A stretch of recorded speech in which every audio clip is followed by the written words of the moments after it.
بسم اللہ الرحمن الرحیم۔ قوم بنی اسرائیل میں ایک نیک بخت آدمی تھا اور اس کی بیوی بھی نیک بخت تھی۔ بس اللہ تعالیٰ نے اس زمانہ کی نبی کی طرف وہی بھیجی کہ فلاں نیک بخت بندہ سے کہو کہ میں نے تیری نصف عمر میں تجھ کو مالدار تجویز کیا ہے اور آدھی عمر میں تجھ کو فقیر قرار دیا ہے۔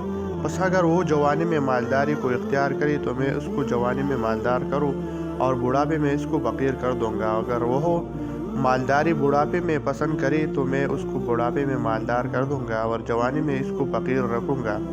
چنانچہ نبی صلی اللہ علیہ وسلم نے اس آدمی کو اس بات کی اطلاع دی۔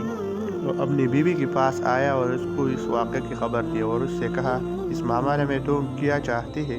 عورت نے اسے کہا، اس میں تم کو اختیار ہے۔ اس کے بعد مرد نے اس سے کہا، میری رائے یہ ہے کہ میں جوانی میں محتاجی اختیار کروں، کیونکہ میں اس وقت محتاجی پر اور اپنے رب کی عبادت پر مستعد رہنے کو قادر ہوں، اور جب میں بوڑھا ہو جاؤں گا اور میرے پاس مال ہوگا جس سے میں کھاؤں گا تو اپنے رب کی بندگی اور اس کی عبادت پر قادر رہوں گا۔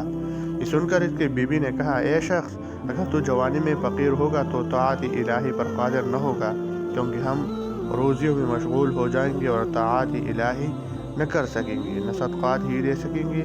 ہاں، اگر ہم جوانی میں مالداری کو اختیار کریں گے تو عبادت پر قادر ہوں گے، کیونکہ اس وقت ہمارے جسموں اور ہمارے بدنوں میں قوت ہوگی۔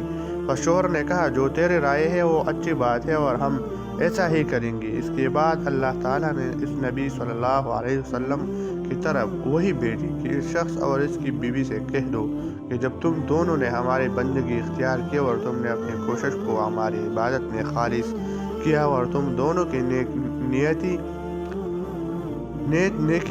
کرنے پر متفق ہوئی تو میں نے تمہاری تمام عمر کو مالداری ہی میں قرار دیا۔ بس تم اور تمہاری بیوی میری اطاعت پر رہو اور جو چاہو صدقہ کرو تاکہ تم دونوں کا حصہ دنیا و آخرت میں ہو، اور اللہ تعالیٰ وہی مالدار اور محمود ہے۔